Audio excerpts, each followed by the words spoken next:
तो नमस्कार। आज हम गोंडा में हैं और गोंडा में भूतपूर्व हमारे स्वतंत्रता संग्राम सेनानी भीमसेन जी के पुत्र अरविंद जी के साथ हम लोग बैठे हुए हैं। और अरविंद जी का भी संघर्ष बहुत लंबा रहा है और अरविंद जी ने जो राम जन्मभूमि आंदोलन हुआ था उसमें उन्होंने एक अहम भूमिका निभाई थी। बहुत लंबा संघर्ष रहा है। आपके पिताजी स्वतंत्रता संग्राम सेनानी थे? हाँ, पापा भी थे, बाबा थी। बाबा वहाँ से बाबू नाम थे। 1920 में उनको जहर दे दिया गया आज़ादी के लिए गोंडा जेल में। अच्छा। और एक को वहाँ पर काला पानी हुआ था, बरेली में भूड़न चौकी पड़ती है, तो उन्होंने अंग्रेज को गोली मार दिया, उसमें उनको काला पानी हुआ था। आप बता था आपकी 3 पीढ़ियों ने बलिदान दिया है। और न्यूरिया गांव में उधर पीलीभीत में वो था, पूरी हवेली थी, दान करके चले आए थे ब्राह्मण को। तो आपकी 3 पीढ़ियों ने इस देश के लिए बलिदान दिया है जी। और आपने भी राम जन्मभूमि आंदोलन में एक अहम भूमिका निभाई थी जी। और उसमें थे। अच्छा, एक बात बताइए कि राम जन्मभूमि आंदोलन में सरकार कहती है कि केवल 50 लोग मारे गए थे। सरकार का कहना गलत है। हजारों आदमी हमारे सामने शहीद हुए थे और जूता चप्पल सरयू पुल पर पड़ा हुआ था, ना जाने कितने आदमी शहीद हो गए थे। और मुलायम सिंह ने कहा था परिंदा पर नहीं मार सकता है। बीपी सिंह ने खुद कहा था कि अयोध्या के एक ईंट निकाल कर मस्जिद की फेंक दी जाए बाहर उठाकर, ये बीपी सिंह ने कहा था। अच्छा, कहीं उसकी काफ़ी पड़ी होगी तो मैं दिखाऊंगा कभी, काफ़ी। अच्छा, जो मुलायम सिंह यादव जी ने गोलियां चलवाई थी तो उनको पद्म विभूषण सम्मानित किया गया, क्या ये उचित है? गलत है। अगर इस मामले में किया गया तो गलत है। नहीं, कोई भी मामला रहा हो, उनका व्यक्तित्व तो वही रहा, गोली चलवाने वाला कार सेवकों पर। हिंदू कार सेवकों पर गोली चलवाना उनके लिए ये गलत साबित था। और पीबी नरसिंह राव का भी रोल निगेटिव ही था, क्योंकि वो प्लेसेस ऑफ बर्थ एक्ट लेकर आए, फिर माइनॉरिटी कमीशन एक्ट लेकर के आए, फिर वक्फ बोर्ड अधिनियम अमेंडमेंट लेकर के आए, ऐसे कई गलत कानून लेकर के आए, गलत लेकर आए। और उनको भारत रत्न सम्मानित किया गया है, भारत रत्न से। तो अगर इस मामले में किया गया तो गलत है। इस मामले में कल्याण सिंह ने हमारे साथ जो उचित व्यवस्था की है, सन 92 में कल्याण सिंह ने वो 6 दिसंबर के बाद जो हुआ था घटना, रात के 12 बजे जो हुआ थी, इसी गुम्मत गिराई गई थी, कल्याण सिंह ने 12 बजे इस्तीफा दिया जाकर वहाँ पर। नहीं, कल्याण सिंह का तो व्यक्तित्व बहुत ऊंचा व्यक्तित्व, बहुत ऊंचा था। उसने रात में 12 बजे इस्तीफा दे दिया, अपने सिग्नेचर करके मैं मुझको पद से इस्तीफा देता हूँ। वो तो लगभग प्रधानमंत्री पद के दावेदार हो सकते थे अगर वो रहते तो। लेकिन जब उनको कोई ऑप्शन नहीं मिला तो उन्होंने अपनी जन क्रांति पार्टी बना ली तुरंत दूसरी। जी, वो बहुत बड़ा व्यक्तित्व था। वो आए तो हमारी बहराइच में मुलाकात उनसे हुई है, वजीरगंज के अंदर में काला फाटक लगा था, उनके यहाँ बैठे थे आकर लोग उनके यहाँ। तो आप लगभग कितने दिन रहे राम जन्मभूमि आंदोलन में? असल बलरामपुर में हम लोग वहाँ से आए, उसके बाद गोंडा आए, वहाँ से गिरफ्तार किया। गोंडा जेल में जगह नहीं बची, फिर सब साथ में सब लोग धरना चला तो माझा होकर मुन्नन खां के आदमियों ने बम कांड किया यहाँ पर जो है माझा पड़ता है। तो रानी साहब ने सबके खाने पीने की व्यवस्था की, रानी मनकापुर ने। अच्छा, उस समय बहराइच जनपद के सांसद थे आरिफ मोहम्मद खान, जो इस समय राज्यपाल हैं केरल के। राज्यपाल हैं? हाँ, गवर्नर हैं इस समय। तो उनका क्या रोल था? पॉजिटिव था कि उनका नेगेटिव? जन्मभूमि मामले पर कोई रोल नहीं था। वो मतलब है कि विरोध में थे कि? ना विरोध था, ना उनका कोई भूमिका था। इस मामले में भूमिका नहीं थी उनकी। वो था कि लोग नामी आदमी थे, कांग्रेस के ज़माने में वो हुए थे, तो उनके यहाँ लोग आते थे, बैठते थे। अब ये था कि मुसलमानों का जो जत्था चला हो, उन लोगों से मिला हो, आया गया हो, मुन्नन खां भी वहाँ जाता था। अच्छा, उस समय जब इस आंदोलन से उबर करके अटल बिहारी वाजपेयी जी प्रधानमंत्री बने, तो उनका क्या रोल था? किस तरह का व्यक्तित्व था अटल बिहारी वाजपेयी जी का? उनका बहुत शांत विचारधारा का रोल था। और वाजपेयी जी की जो कर्म भूमि थी आपके बलरामपुर में थी। हमारे फादर भीमसेन सक्सेना जो नेताजी थे, उन्होंने वाजपेयी जी को एक बार हराया था। मतलब हराया था वो पार्टी में मतलब थे, लेकिन वो कोई पद नहीं लिए थे। अच्छा। हाँ, और वाजपेयी जी पर्यवेक्षक बनकर महाराज जनतराई में गए थे। पिताजी वहाँ देखभाल कर रहे थे, तो उन्होंने अपने बेल्ट में, मतलब सबका होता है कि वो कांग्रेस के हों, भाजपा के हों, हम अपने बेल्ट में आपको ना आने दें, बाकी हमारा भाईचारा वही रहा हो। अच्छा, एक बार आप बता रहे थे कि आपके पिताजी श्री भीमसेन जी एक बार मिलने गए थे अटल बिहारी वाजपेयी से जब वो प्रधानमंत्री थे। हाँ, ये बात है आपके 98 में सरकार 13 दिन के लिए उतर गई थी। तो वो मिले थे, मुलाकात किया था? खूब अच्छे से मुलाकात किया था। जब गए तो ये 7 की 10 नंबर गेट होता है कि जहाँ पर गए तो वहाँ पर हम 5 लोग थे।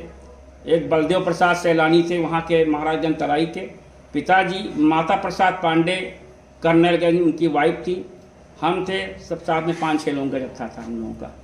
और वाजपेयी जी के पास हम लोग कुछ देर रुके, बातचीत हमारी लोगों की हुई, बैठे। सब कुछ हुआ, ग्रुप हुआ पूरा। आप बता रहे थे कि वाजपेयी जी से जब मिलने गए तो उन्होंने तुरंत मुलाकात करी। हाँ, और तुरंत आए।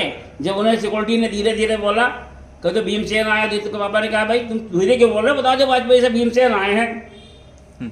10 जनपद की शायद बात थी हमारे जान में। तो तुरंत वाजपेयी जी आए, पिताजी को अंदर ले गए, बैठाया, उन्होंने सम्मान दिया अपना।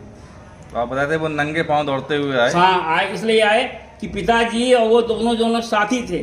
खाली उनका जो उनका पार्टी का विरोध था, क्योंकि पिताजी हमारे कांग्रेसी थे, वो थे भाजपाई, इतनी बात थी। और भाईचारा वही था पुराना उनका। तो पहले मिलना कितना आसान होता था, लोग मिल लेते थे।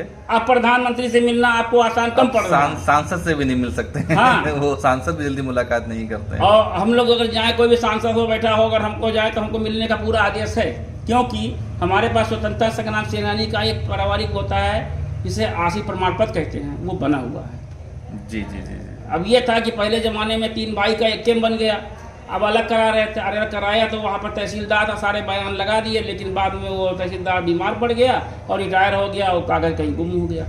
और कागज़ खाली पुराना हमारे पास रखा है।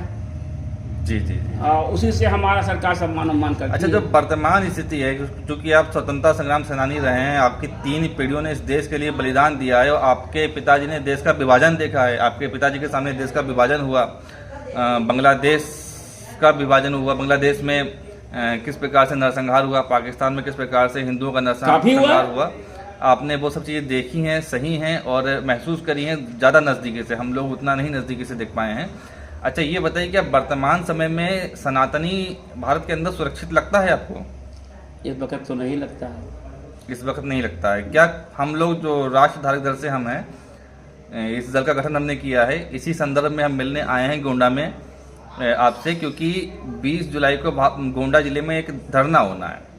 तो आप धरना कीजिए। जिसका धरना का उद्देश्य है भारत में जनसंख्या नियंत्रण कानून 2 चार्ट पॉलिसी लागू हो, मतांतर विरोधी कानून लागू हो, कन्वर्जन बंद हो, और कन्वर्टेड लोगों को SC ST का जो आरक्षण दिया जा रहा है संविधान विरोधी है वो बंद हो, घुसपैठ नियंत्रण कानून लागू हो, 5% से अधिक आबादी वाले समूह को अल्पसंख्यक दायरे से बाहर किया जाए, न्यायालयों की समय सीमा तय की जाए, और जो है इस प्रकार के 30 10 सूत्री मांगे होंगे हमारे जान में। ये 30 सूत्री मांगे हम लोग। मांगे तो ये चाहते हैं, ये आप एक मुख्यमंत्री को इसका बना के और ज्ञापन उनके आवास पर दिया जाए। ये प्रधानमंत्री को जाएगा, बाकी मुख्यमंत्री को भी जाएगा। हाँ। तो आप इन बातों से सहमत हैं? आप मानते हैं? मैं सहमत हूँ। आप मानते हैं सब होना चाहिए? बिल्कुल होना चाहिए। तो आप अगर जनसंख्या इनके में नियंत्रण नहीं होगी, देखिए हिंदुओं पर सारी जनसंख्याएं लगाई जाती हैं, ये जनसंख्या इन पे भी लागू होनी चाहिए। नहीं, हिंदू समाज में ऑलरेडी व्यक्ति 2 बच्चों पे आ चुका है। 2 बच्चे क्या, 1 बच्चा या 2 बच्चा ही पैदा कर रहा है। तो इन पे क्यों ना आ जाए? और वो लोग अभी भी जो है एक विशेष समुदाय के लोग 6 बच्चे 7 बच्चे तक 8 बच्चे तक पैदा कर रहे हैं।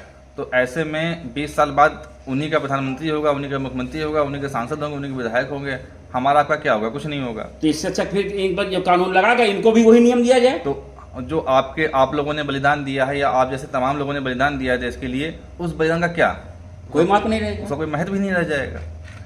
तो आप गोंडा वासियों से क्या प्रार्थना करना चाहेंगे? क्या कुछ कहना चाहेंगे अपने जनपद वासियों से इस वीडियो के माध्यम से? भाई हम तो यही चाहेंगे कि जो नियम उन पर लगाए गए, हमारे पे लगाए गए थे, वही नियम उनको भी फॉलो किया जाए। तो जो 20 जुलाई का जो हम लोग कार्यक्रम कर रहे हैं धरना का, तो इस विषय पे आप कुछ कहना चाहेंगे नगर वासियों से, भाई गोंडा जनपद के, कि सब लोग आए इकट्ठा हों? हाँ, सब लोग इकट्ठा हों, अपनी ये 30 सूत्रीय मांग रखें और प्रदेश सरकार को ज्ञापन दिया जाए, इस पर प्रदेश सरकार इसको लागू करे। जी जी जी, ये इतना होना चाहिए। जी जी। तो आपका पूरा समर्थन है इन सब मुद्दों पर जी।